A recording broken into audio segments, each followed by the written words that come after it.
We bring in trial attorney Misty Marris with more on this today. Welcome, Misty. So where do you think this is headed for this woman who's accused of running over her boyfriend with her SUV? Is she on her way to be convicted of a crime? Well, my opinion has changed so much about this case as there have been so many twists and turns, as Alex just spoke about. So in the very beginning, when the defense brought up this idea of a conspiracy involving so many individuals in law enforcement, it seemed too far-fetched and too difficult to convince a jury, and almost improperly shifting the burden to themselves to set that forth for the jury, even though the burden doesn't shift legally. But as this case unfolds, my opinion changed dramatically, and most of that related to the lead investigator in the case, some messages that were disclosed, which essentially the defense argues that while they're problematic just from a professionalism standpoint, that's one piece. But the other piece is that there were eyes on Karen Reed and no one else right from the beginning. Any other leads were not pursued because law enforcement had laser focus on her. So I don't think we're going to see a conviction on those higher level charges. We could see the leaving the scene of an accident, which is the least serious, the third count. I think maybe that would be a compromise, but I don't see a conviction, especially on the intentional murder. The prosecution's case really did fall apart. It's interesting how you've changed your mind on this. Tablet in front of me here, which will project on screen, has a few different things I want to go through. First, on the charges, Alex had this up on the screen earlier, that she faces second-degree murder, the manslaughter charge, involuntary manslaughter, and down it goes. There they are. Leaving the scene of personal injuries, the bottom of the screen that you talked about. You know, timeline, we've been looking at this for quite a while, since January of 2022. I think people are kind of honing in on this fact here in May of 2023. Defense claims to cover up during a pretrial hearing, and that's been the mantra ever since. Cover up. Final screen. At least some of these text messages with this guy Proctor. So we just have up, you know, this one I mentioned at the top. She's a whack job, and then she's a babe, this kind of thing. But there's more than, there was all kinds of crazy text stuff with the investigators, the whole crooked cop theory, to raise some reasonable doubt.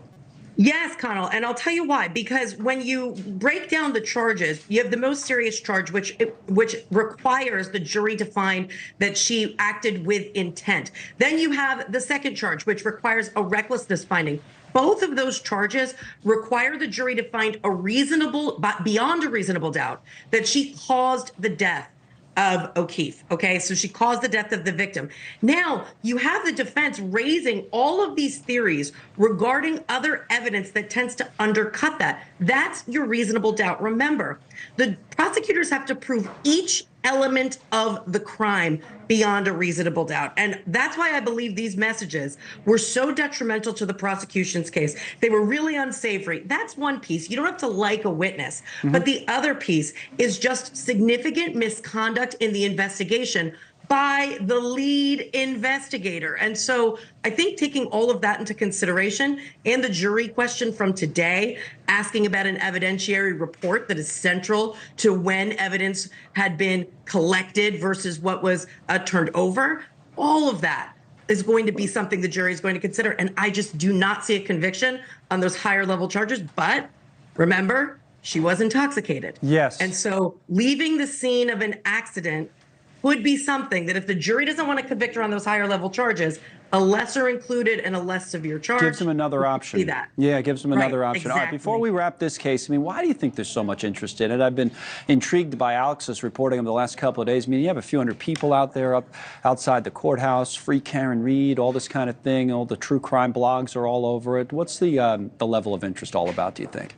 A couple of things. First of all, her mannerisms just outside the courtroom. People were calling her the happiest person to ever be accused of murder of her boyfriend, because the way that she presented herself, of course, she was saying she was innocent, but she was often seen smiling and acting like she really was enjoying the attention and the fame. And so that's always going to be something that people will pay attention to as we watch this trial unfold. The other piece, as you said, Connell, she's got all of these supporters who are simply not buying the story of law enforcement and do believe that this is a cover-up and a conspiracy. And then the third piece that has kept attention and eyes on this case. This trial played out like a Lifetime movie, which I'm sure there's probably one in the works right now, with so many different twists and turns and so many different areas that people thought they knew the case but it ended up being a different story. So all of that has garnered so much attention. Oh, it almost guaranteed will be turned into a movie. Let me get your thought on one other story, Misty, before we let you go. Put up the Bloomberg headline that broke this afternoon. Another leak at the Supreme Court. So obviously we've seen this kind of thing before, but now they're poised, according to Bloomberg, to allow emergency abortions in the state of Idaho. And it's not even the content of what might be reported in this case, but the fact that the opinion was leaked early, supposedly. What's going on here? How is that possible? Especially since there had already been a leak with the Dobbs case not that long ago. You would think all of the procedures would be buttoned up to avoid these draft decisions being improperly uploaded. So we don't know if it was a leak that was intentional, if it was some sort of administrative error, but it does seem like there needs to be some review of these protocols at the Supreme Court level to avoid this moving forward. And if somebody is out there intentionally leaking this information, well, maybe we see that legislation, the Stop Supreme Court Leakers Act, which had been proposed, come back on the table. Yeah, remember, we have a presidential debate tomorrow night. Could you imagine if it was Trump immunity that leaked today or even tomorrow if they don't intend to put it out before the debate? So, boy, it's to your point, how does this keep happening? Thank you, Misty. It's always great to talk to you. Misty Marris with us Connell. as our coverage continues.